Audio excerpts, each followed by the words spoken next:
Your Steve Jones Show podcast is loading now. The Steve Jones Show podcast is sponsored by Sunbury Motors, North 4th Street in Sunbury, and Sunbury Motors Kia, routes 11 and 15 in Hummel's Wharf.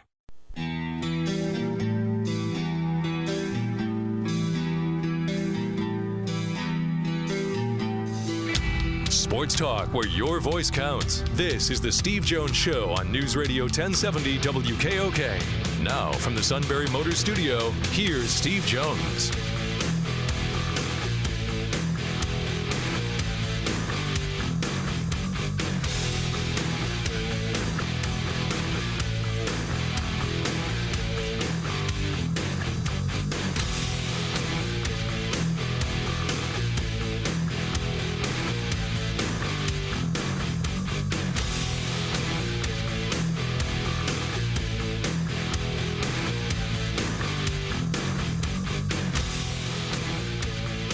Good afternoon, everybody. It is the Steve Jones Show on a Tuesday. News Radio 1070 WKOK. Today's show brought to you by our good friends at Sunbury Motors. Sunbury Motors, 4th Street in Sunbury. Sunbury Motors Kia, routes 11 and 15 in Hummel's Wharf. Steve Jones will be joining us soon from an all-important Sunbury Motors studio. There he is. And let me just say this, Steve, right off the bat. I didn't get a chance to rip him yesterday. The Marlins are a disgrace of a franchise. Okay. Just wanted to open that up with that. Okay. Let's just start with the information part of the show, and then we'll get to how much you just don't like them. Okay? Fair enough.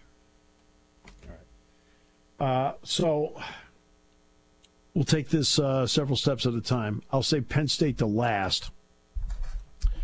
We'll start with the Marlins. Okay. The Marlins, as we know now, have 15 positive tests for the players and 2 for the staff. The Marlins will not play again until Monday. I believe the next game is scheduled Tuesday, but they might play a makeup game on Monday. So the Marlins will not be on the schedule until Monday at the earliest. That's if they play a makeup game on Monday. The Phillies will not play again until Friday. Joel Sherman of the New York Post says that the initial testing that they did on the Phillies, everybody tested negative. But they are also being retested today to make sure they have 2 negatives.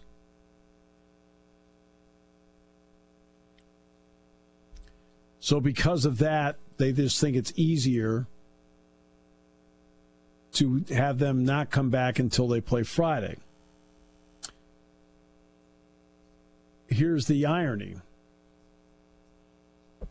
The irony is that the next game was scheduled to be at Toronto. Buffalo's not ready.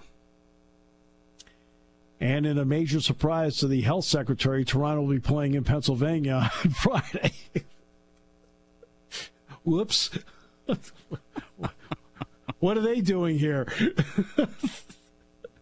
And Dr. Levine was asked about that today. Oh, really? Yes, okay. Yes, it was. Yes. And I'm sure they're... Really? Really? So that's the story in the Phillies. So, again, they have to have a second negative test. That way everybody's clear and can play. So what do the Yankees do? Well, the Yankees are actually now going to play Baltimore.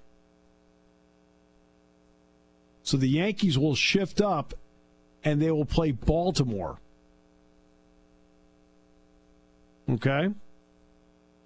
Because Baltimore was scheduled to play the Marlins, the Yankees were scheduled to play the Phillies, so the Orioles and the Yankees will play each other.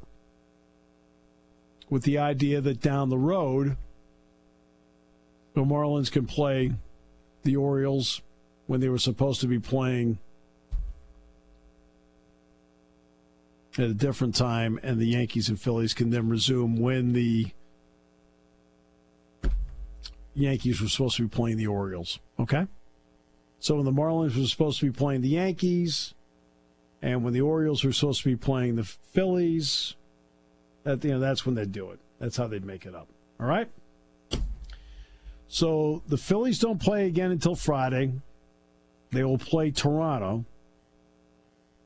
who will sneak in under the cover of darkness.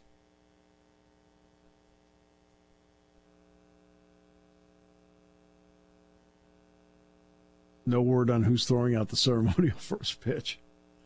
That's on Friday. Marlins won't play again until Monday at the earliest. And I say at the earliest because they're scheduled to, I think Monday was an off day for the Marlins. They may play a makeup game on Monday. Okay? So that's where it stands. Ron Renteria, the manager of the White Sox, didn't feel well yesterday morning. So he went and got tested. Now, do you want to know how I realized that the test was negative? When I went to the headline section in sports and Renteria gets test result. Now, you know darn well if he had tested positive, what would the headline have read? White Sox manager tests positive. Instead, it said White Sox manager gets test result.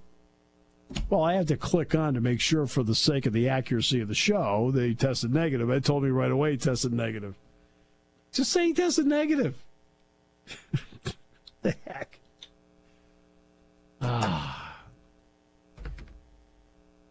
This industry that we're in, Matt, gets lower by the day. Sad, yes, but true. Okay. All right, now let's get to the college part of it. NFL camps, of course, opening today. Let's get to the college part of it. The NCAA is now going to allow schools to open week 0. And already one has said they'll do it, and that's Oklahoma. Oklahoma has taken their game with Missouri State, and they moved it to week 0, which is August 29th. The Big 12 has said they want to attempt to play a 12-game schedule. With that in mind, Iowa State, which of course every year plays the Cy-Hawk Trophy game against Iowa, well, Iowa being a Big Ten team and the Big Ten not playing non-conference games, that means Iowa State can't play Iowa, which means Iowa State has an opening on the schedule. They filled it today with Ball State. For Ball State, that's a big plus. Why is it a big plus for Ball State? Ball State lost a number of non-conference games.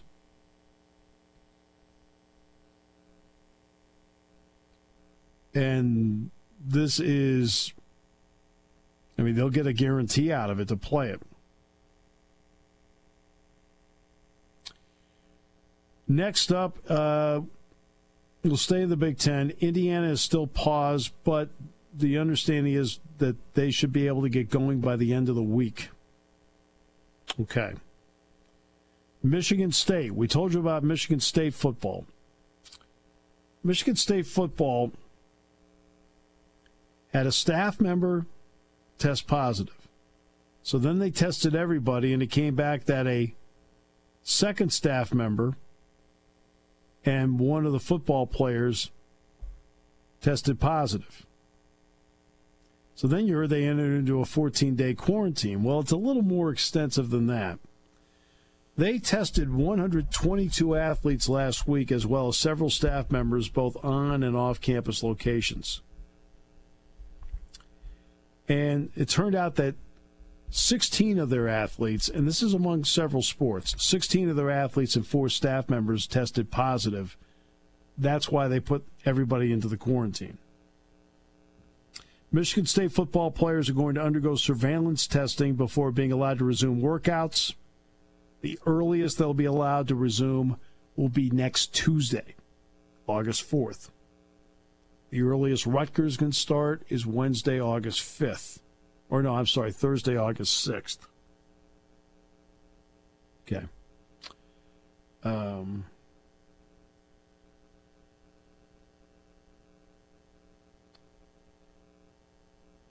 Ohio State has announced that on the path they're on right now, they would attempt to let fans into the seats. They would cap the crowd at 20,000. Ohio Stadium seats 105. They would cap home crowds at 20,000. They would prohibit tailgating. Fans inside Ohio Stadium would be required to wear masks, observe social distancing. Concessions would be limited. The traditional Skull Session pregame pep rally at St. John Arena will not be held. Athletic Director Gene Smith sent a letter to season ticket holders about the new rules yesterday. In fact, it was today. Today they sent the letter. So that's what's happening there. We already mentioned Oklahoma's moved its game with Missouri State to week 0, which means they are allowed this weekend to begin training camp. So as of right now, on week 0, you've got Missouri State, Oklahoma, Marshall, East Carolina, let's see, Idaho State and New Mexico, Cal Davis and Nevada, and Southern Illinois and Kansas as of now. But others will be allowed to play on week 0 if they wish. Let's get to Penn State. Tomorrow will be, they say they're going to do this every 2 weeks. So tomorrow being July 29th, that's the 2 weeks. We should hear about Penn State athletic testing results tomorrow.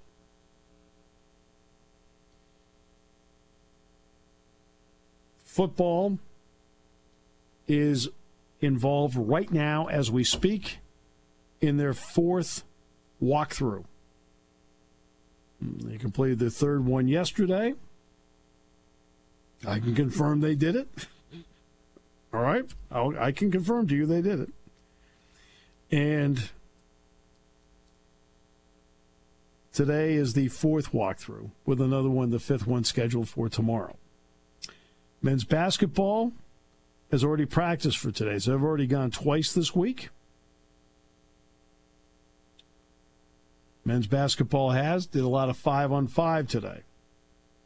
And all the freshmen are in, by the way, for basketball. Caleb Dorsey's out there, Dalian Johnson's out there, DJ Gordon's out there, Abdul Zambilla's out there, and the transfer Sam Sessoms is out there. So they're all there. As we told you, all the coaches, whatever managers are there and so forth, they're all wearing masks, but the basketball players are playing without masks. Football, every person's wearing a mask. There are no helmets, no pads, so all the players are in masks. So they cover everything. I think I covered everything. And I would say outside of the Marlins, well, I think probably, I would say everything I said is probably new, right? Yes, new within the last half hour or so. Yeah. So there you go. So how did the health secretary respond to the dreaded Jays returning? Dr. Levine basically put it as that they didn't want more people coming into Allegheny County where there were spikes increasing, which has subsided over the last few days. It was more because of Allegheny County seeing bigger outbreaks than this week than it is from simply Toronto, the Blue Jays coming from Toronto. That was Dr. Levine's response. So it's not an anti-Jays thing. Correct. It was simply a Pennsylvania thing, I guess. Well, again, this may come off as a technicality, but, I mean, that's the equivalent of the state looking at a foreign-owned company and saying you can't set up shop here right now. Because remember, the Blue Jays are owned by a Canadian-based group. Right?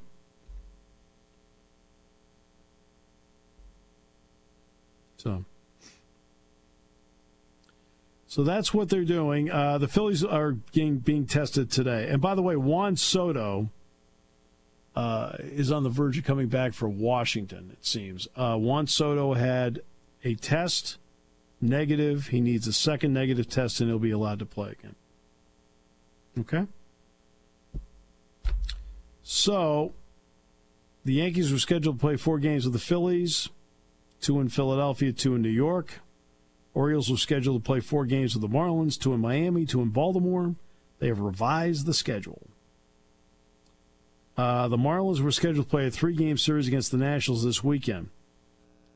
Now, the vast majority of the National players voted not to travel to Miami for safety reasons. Well, the Nationals will not play this weekend while the Marlins are on hiatus.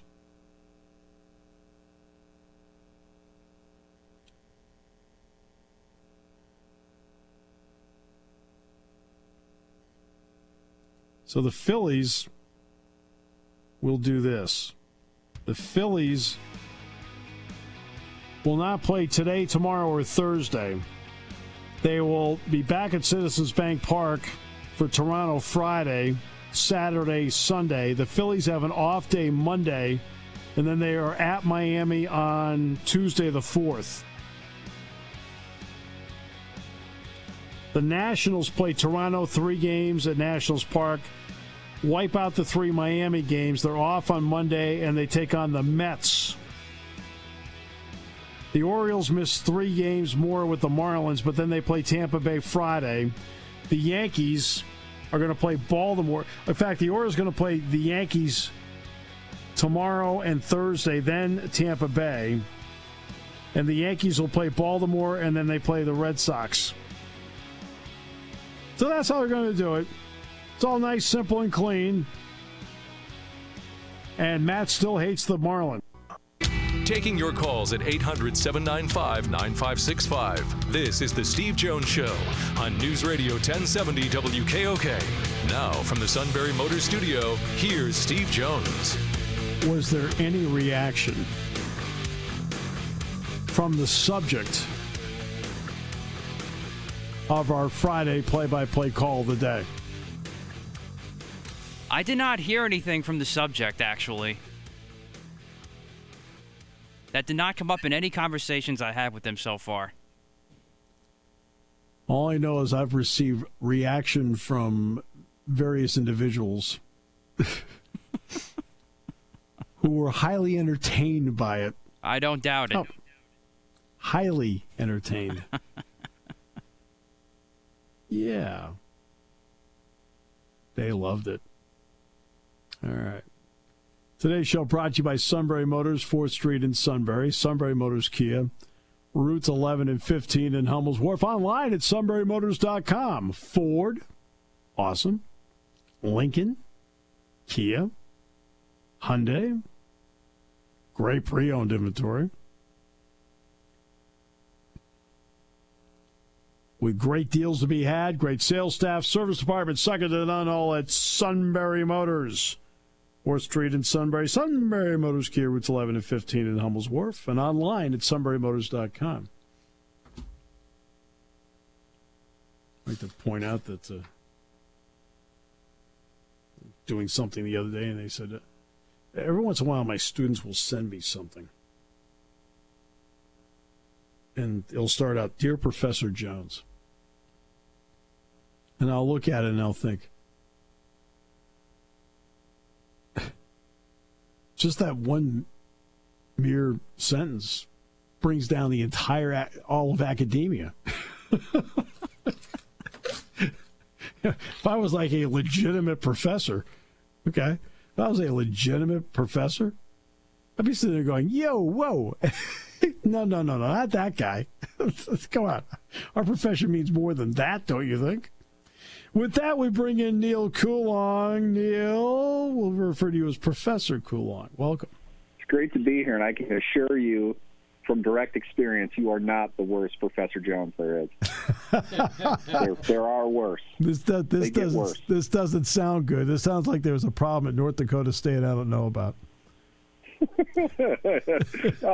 Yeah, I probably shouldn't say more, but yes, there was one. Or maybe it was just my problem. I'm not sure. I've been coming true to that more in my elder years now. When I was younger, I wouldn't have believed it, but it might have been just my problems. You know, like, he might have just not liked me. I'm not sure. Oh man! Oh no! I had one of those in high school. It was a chemistry teacher, and what they wanted to do to promote high school football that we were playing, to get people to go to the games, they wanted all the players to wear their jerseys to school on Friday because we always played Saturdays. Right. Well, the fact that was he ripped me up on one side down the other because I was a football player. I mean, all the time. I mean, it's just like it was the most miserable experience dealing with this guy. Like, maybe that's a science and math thing. Because I had a math teacher that he'd bust my chops over that as well. No, we had to leave early for a game once, and he let me hear it the whole class. No, like he wasn't even interested in teaching. It was like, Mr. Coolong here just gets to wear a jersey, and he's just going to leave 15 minutes early. It's like, I can go now if you want me to. Right. It's that big of a deal to you. He singled me out, all the time. I'm like, oh man, this is really a lot of fun. I never dropped a class in my life, ever. I should have dropped that one. I mean, we went to take a test, Neal, and this guy told me I had to move my desk. I said, why do I have to move my desk? He says, as a football player, you'll cheat. Nice. So I moved my desk, So I move. Okay. He says, that's not far enough. So I move again. He goes, that's not far enough. And I finally said, if I move again, I'll be outside. Now you're catching on. Right. All right. Well, give me the grade. Give me the class average grade. I'm probably okay with that in chemistry. Man, in terms of academics, one of the dumbest choices I ever made was taking that class. The guy was miserable. I learned nothing from him. Zero. Except how to be mean. All right. Let's get to the Steelers. So yesterday, others got into class, not into class, but into training camp. Now the veterans are here today. So, how interesting will the next week be? Because they're going to have to practice in a certain way that people aren't used to practicing. Yeah, I think the best way to summarize everything that's happened up to this point, what it took for them to get to this point, and what's going to happen next is I have no clue. And I don't think anybody does. No, I think that's an accurate answer. I thought it was interesting. I read Roger Goodell's memo to all fans, very, very Roger style. He first off says that it's a year that's going to be like no other. And then the tone of the rest of it was very on point. Like, we're going to do this, and it's like, you have no idea what's going to happen, Roger. Exactly. And it's not a bad thing. It's just, that's reality. No team has any clue what's going to happen. You look at baseball, I know that it's trendy right now to assume that because they're professional athletes, the exact same thing will happen everywhere else. We don't know that either. But something like that probably is going to happen in some form. You don't know where. You don't know how many. You don't know when.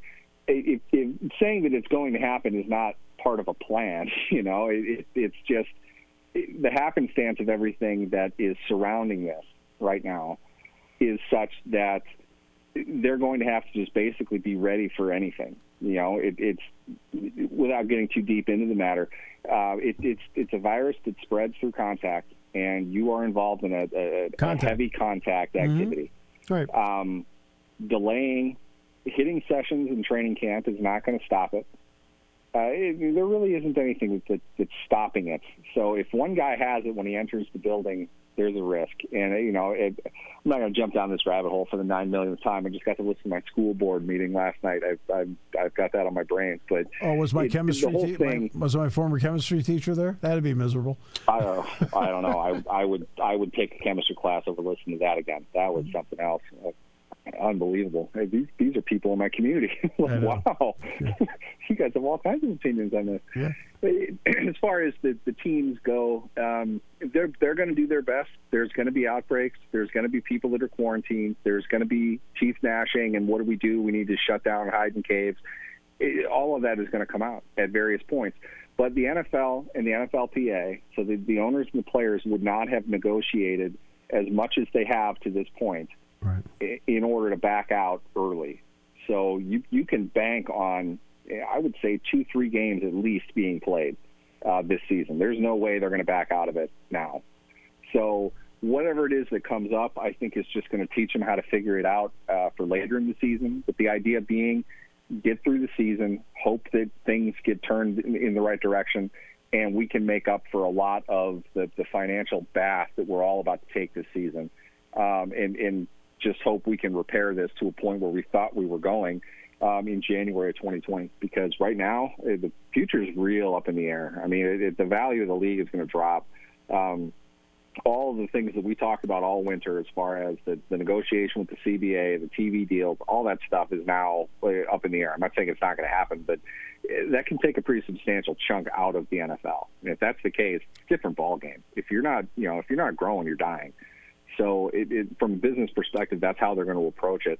That's going to greatly affect player salaries, and that's the kind of thing that gets players, out of desire to want to continue playing. And it hasn't been a money issue for players not to play recently, and the amount of guys who are opting out kind of suggests that it's not really either. So there are a lot of things that are going to have to unfold, and I have no clue what's going to happen with any of this, particularly in a training camp that's probably going to be the least productive training camp any of them have ever had. True on that. Let's flip it to the other side of business. The Nationals-Yankees game on Fox is the highest-rated regular season Fox baseball game in 10 years that happened on Saturday. No matter how many games are played in the NFL, the ratings could potentially be through the roof. What does that then do for their value in a TV negotiation? I think it's interesting because the reason it's declined is probably the same reason those negotiating for on the network side of it. They're going to say that you basically have a completely active audience, which you won't have for the majority of this deal. Right.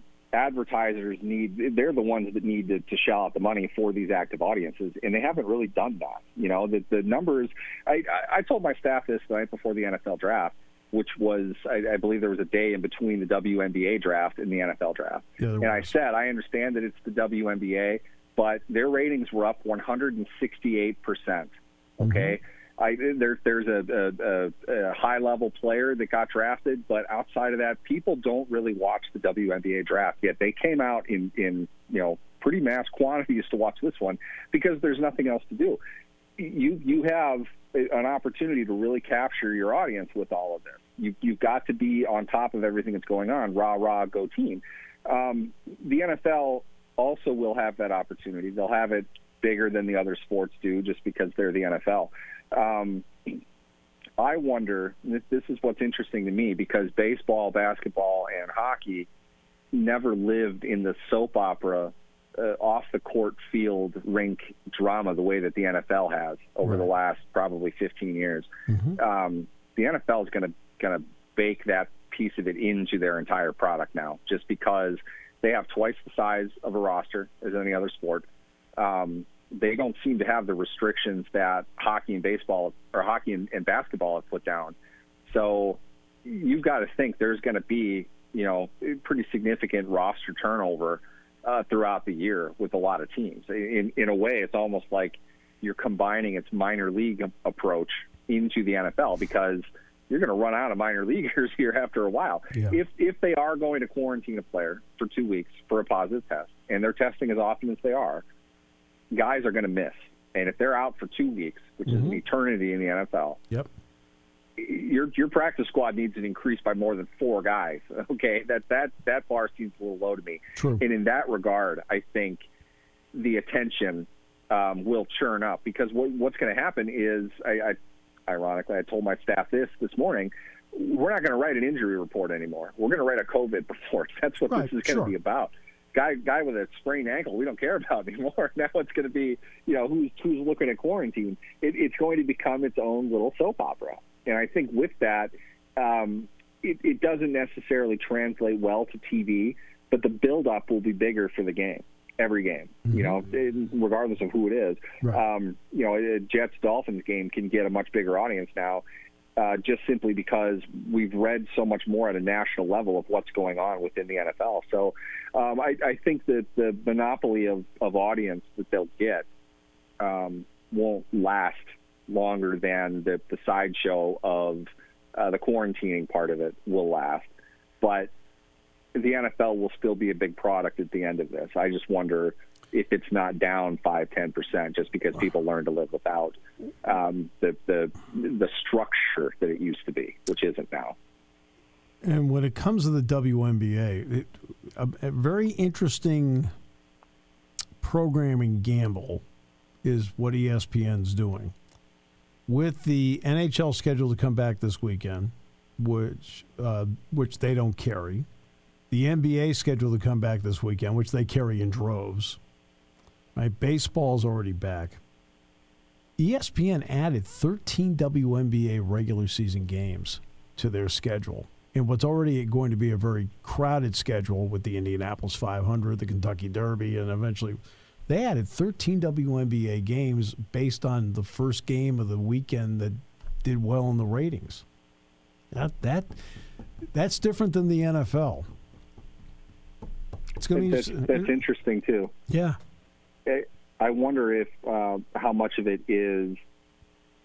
It would seem short-sighted to say we have this, huge concentration of audience that's dying to watch competitive sports right now. Mm-hmm. Let's add them quickly and go.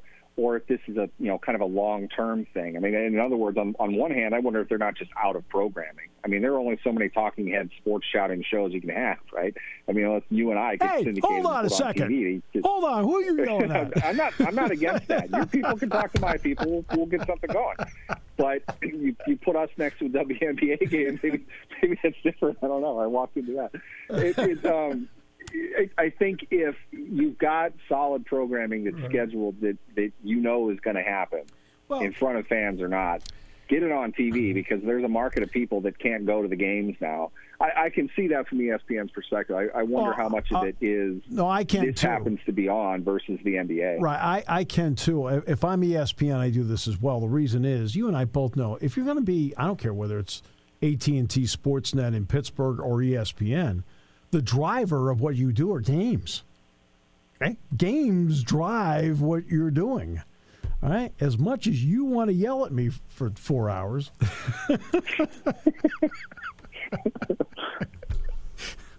North Dakota State. Let's get into that. I'll go 5 hours. No commercial breaks. I'll just keep talking. Oh, good, a dream. If during the course of that I don't respond, don't worry. I've heard every excuse. I might not be in the room. I work with a lot of people. I wonder after 10 minutes of talking nonstop if they're still there. Well, I just move on. I don't think I told you this one, Neal. I'm teaching class on Zoom. Which is what we had to do to finish out the spring. It was probably the next to last class or something like that.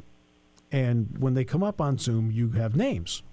And you have to hit video to suddenly you're there. Okay. Well, I'm sitting there, and I've got a couple of people that are on video, and I've got the vast majority are there with their name. So at one point, I asked a question. I wanted to get feedback from each person there on the question I asked, dealing with the class and how to handle something. All right, so I want to get a feel. So I'm asking, bing, bing, bing, bing. So I get to this one kid. I says, "Oh, DJ." DJ? DJ. Okay, there is no DJ. Now the class goes on for another half hour after this, and we're done. Everybody logs out. Ding, ding, ding, ding, ding, ding, except DJ. That kid logged on. He didn't get shot in his chair or anything. That kid logged on and either went back to sleep, took off, left, went to the groceries or something. But he wasn't there. DJ is a gambler, man. He's banking on the fact that you won't call on him, and he'll get back from whatever he's doing in time to turn off with everybody else. I mean, This is Zoom conference call stuff 101. I mean, you can't just, there are only so many times you can say, "Oh, sorry, I was on mute," before everybody realizes that you weren't paying attention at all. Or just weren't there. You're in a class, especially something like that. You got to know that they're going to call on you eventually. They're going to get to everybody to make sure that you're there. The fear of the teacher is hanging over your shoulder. I mean, Neal, I wasn't doing something intentional. I was trying to get information in class in general as to how to handle something, right? So we could then take care of the next class. That's why I wanted to get a feedback from everybody before I got to him. I got nothing. TJ's abstaining from the vote. 51 yeas, 48 no's, and 1 abstention. DJ.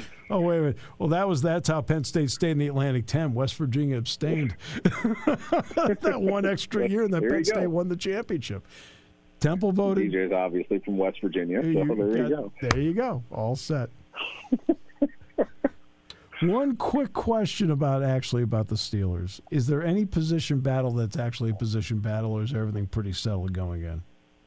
I think for the most part, you know what you're getting, and I guess it would depend on what you want to define their running back situation as. Is it going to be primarily James Conner, or are they looking for a replacement back? Yeah. In that you have a backfield, and they just signed Wendell Smallwood today as well, which was an interesting addition. I'm kind of waiting to hear which Steelers running back is opting out, but you put all of them together, the ones that they have signed now, they're all very unique to each other. So in a way, I want to talk about the competition for touches, the competition for who's involved in what package and what they would use and when, because I think the fulcrum of the offense really is how you want to use Derek Watt.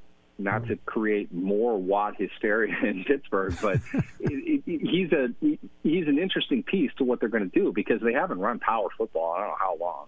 Yeah. Because you're not paying. Yeah, because they use Roosevelt Nix in certain situations. Very few.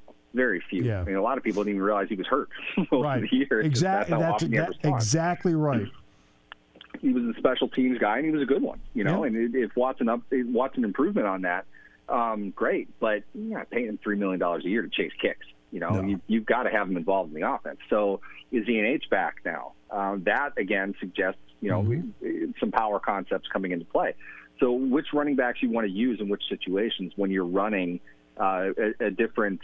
Well, maybe not a different scheme, but you're going to implement more power football as opposed just to the inside and outside zone that they've been doing. That'll be interesting to watch. And along with that, I just think you have a lot of young running backs who may be they may be the unquestioned starter next year. If something doesn't get done with Connor, they don't want Connor. They've got a bunch of guys in place to try out. So I think a lot of attention should be played to them. And probably above anything else, where's Juju Smith-Schuster and how much has Deontay Johnson grown from year 1 to year 2? I still think is going to be an excellent player. It's going to be a lot of fun to watch him get out there and play. Roosevelt Nix played against Penn State when he was at Kent State. He was a defensive tackle. So there you go. Good one, too. He was a good one. He was the best player on that team. He was really good. Well, I'm really bummed to see him go. He's a great guy. He's a great player. I hope he does well elsewhere. So when are we going to start the 4 hours of yelling back and forth on the radio? All right, give me 10 minutes. 10 minutes to set up the camera. Perfect. I'm in. Throw a hat on. I'm good. I'm in. I can go for 4 hours today. You're rare to go. Dale, great to yell at you. It was so much fun. Definitely. Thanks for having me, guys. Neal Coolong, back with more in a moment, brought to you by Sunbury Motors on News Radio 1070 WKOK. Trade in and trade up at Sunbury Motors Kia.